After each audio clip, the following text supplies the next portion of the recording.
Alright, so our assignment was we had an experiment that we got from the professor, and it was about folding a piece of paper 6 times with 4 different sets of numbers on it, and we had to do that 30 times. So the first time that we did it was 61 seconds. So the reserved time, so with the predicted time based on the learning curve, there's a 90, 80, and a 70% learning curve on it. So we plotted all our lines, all 4 lines, and we predicted that we're about a 75% learning curve, which we'll show you on our next slide.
Finished.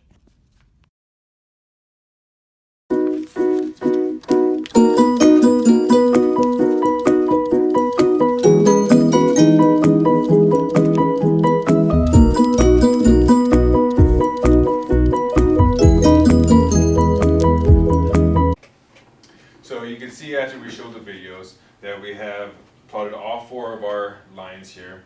We have the red at a 90% learning curve. We have the gray at an 80% and the yellow at a 70%. So our actual observed time is the blue, and that's at approximately at a 75% learning curve.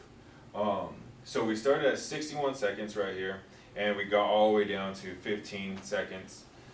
And you can never get it down to 0 seconds because you cannot complete a task in 0 seconds. So what we started here was the way that we were folding the paper at first, where we thought we were doing it correctly, which we found out we were doing it incorrectly. So we changed the style of folding the paper, and we started noticing that we were decreasing our time a lot faster. Alright, so today I'll be talking to you guys about Chapter 7S.1, the concepts of learning curves. So as people gain experience doing a certain task, they get better, more efficient, and faster at the task. So take for instance, the first time you washed a car, it may have taken you 45 minutes to do it. But the 10th time you do it, it'll take you only 15 minutes.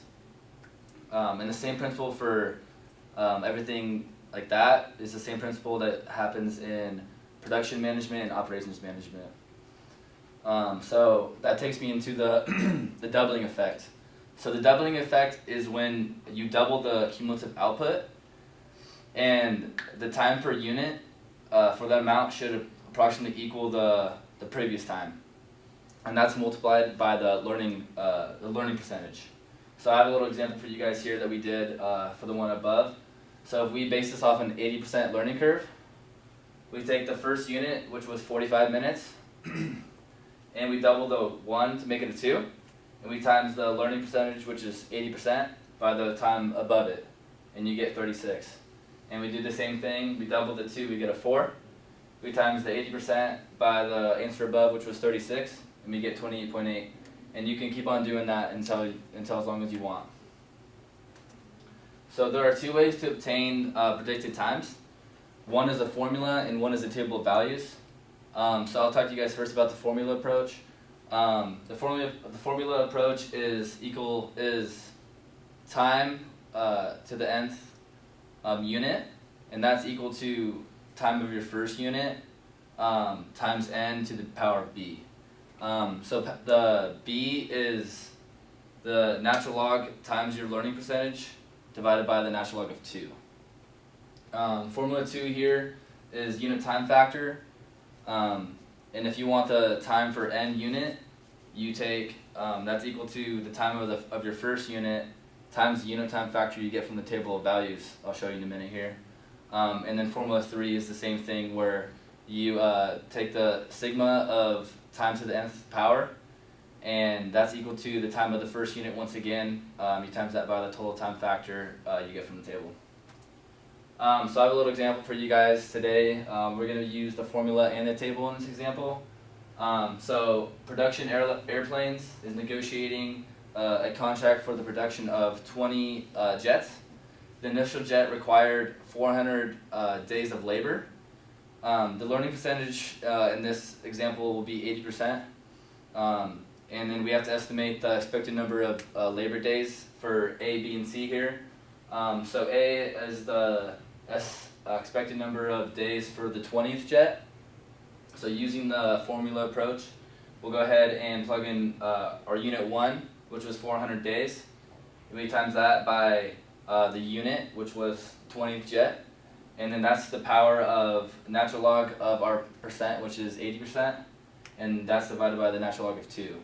And using that formula, we get 152.4 days. And then using the table, we'll go ahead and look at the table, and you times that by your starting unit. So the 20th jet is the unit, so we go down 20, and we go over until we get we hit our unit time percentage, which is 0.381. And so the 0.381 will be times our unit 1, which is 400 here, and using that we get the same answer. So B here, we want to find the estimated time for all 20 jets. So using the table, we want to go down to 20 again, but in this time, instead of going to unit time for 80%, we go to total time. And that was equal to 10.485. And once again, we times that by our unit 1 time, which was 400, and you get 4,194 there. And then C here, we have the average time for all 20 jets. So we just go ahead and bring down the all 20 jets time, which was 4,194, and you divide that by all of our units, which was 20, we get 209.7. Okay, so there's 5 applications of learning curves. First one we will talk about is manpower planning and scheduling. For a manager to know the output projections, it helps them know how many employees or workers they need for a certain task. Also, managers are able to recognize that improvement always needs to be made. And so what the learning curve does is it helps with a method for quantifying expected future improvements. The second application is negotiated purchasing. This involves contracting for specialized items that are large and complex. Some of these examples would be aircrafts, computers, and special purpose equipment. Direct labor costs per unit of such items can be expected to decrease when the size of the order is increasing. Negotiators first agree on the number of units and then on the price. Government requires learning curve data on these large items involved in contracts. Suppliers use learning curve to negotiate a higher unit price for contracts that have been terminated before the delivery of all units. And the same goes for the government. They can negotiate a lower price per unit for follow-on orders, and this is based on projected additional learning gains. Now we have pricing new products. Managers usually base their price off of the first few units. So if this is generalized off of the first few units produced, it will result in overpricing compared to if you looked at a larger number of units produced. So the learning curve helps to avoid underpricing as well as overpricing. Okay, the next one we have is budgeting, purchasing, and inventory planning. The learning curve projections help managers to plan costs and labor, purchasing, and inventory needs. In this example, the purchasing and inventory decisions can reflect why the initial cost per unit could be high, while the output still remains fairly low.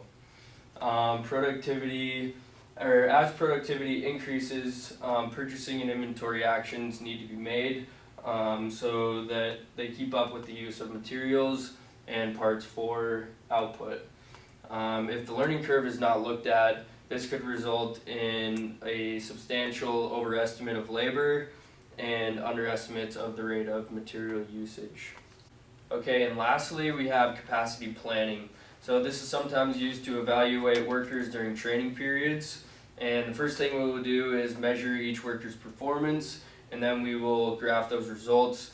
Then we will use those results to compare them to an expected rate of learning. This will show how qualified each workers are for that job or task, and this also helps predict whether a worker will make a quota within a required period of time. One example of this is that Boeing uses learning curves to estimate weight reduction in aircraft design, and this is a big part of winning a contract because it's directly related to fuel economy. The learning curve has adapted from the historical observation that individuals perform repetitive tasks and improve in performance as the task is repeated a number of times. We did this experiment 30 times. Studies of this 3 conclusions on which this current theory is practiced and based on. The first one, the times required to perform a task reduced as the task is repeated. Put another way, businesses, organizations, like individuals, learn from the repetition, and this learning works to make product more efficient. The amount of improvement decreases as more units are produced. The last is the rate of improvement has significant consistency to allow its use as a production tool. Okay, so with learning curves, it's a very essential part for managers and it's a great tool for them to use, but they also need to be precautious of the cautions and criticisms that come with learning curves. And one of those is that in each organization, it differs from place to place, and it also differs from the type of work you're doing. So you need to make sure that your base learning rates are on empirical studies rather than assumed rates. So you need to make sure they're based on your own organization. And you also need to make sure that your projected times are regarded in approximations to your actual times. And then another thing is you need to estimate your time based off the first unit. And so you need to make sure that first unit is valid, and so you need to take some considerable care with that. And that is just